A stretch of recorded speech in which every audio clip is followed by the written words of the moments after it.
my god, this was insane. My brother's mother tried to unalive me when I was a baby. I was born and raised in Jamaica. If you know Jamaica, you know we do not just believe in the spiritual world. We live alongside it. What I'm about to tell you is not a rumor or folklore passed down lightly. This is a story my family still speaks about.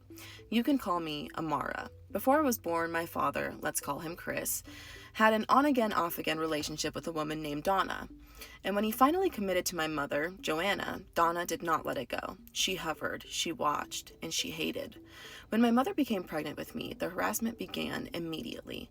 Donna and her family tormented my mother throughout the pregnancy. What made it worse, what made it uglier, was that Donna had gotten pregnant by my father several times before and aborted every pregnancy.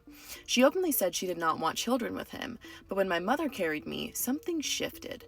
My mother had moved in with my father's family. My grandmother and great-grandmother protected her heavily.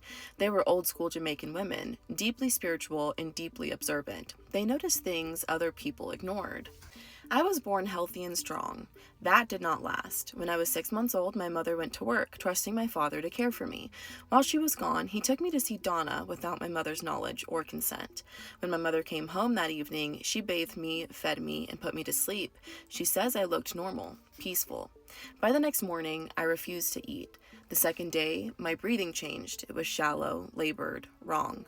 By the third day, I could not hold myself up. Every time my mother tried to sit me upright, I collapsed like a doll with its strings cut. In less than 72 hours, I went from a healthy baby to something withering. My weight dropped, my eyes dulled, my body was shutting down. My great-grandmother did not hesitate. "This is not a sickness," she said. "This is obia." I'm so sorry if I mispronounced that.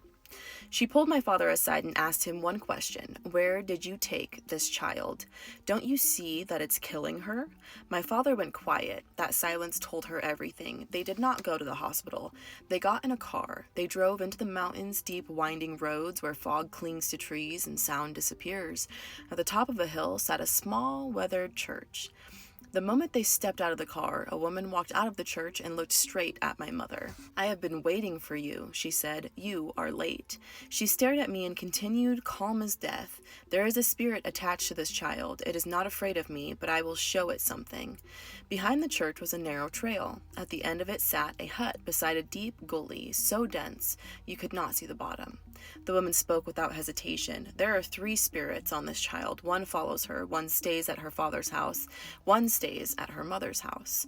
Then she looked at my mother in the eyes and said words that still haunt her.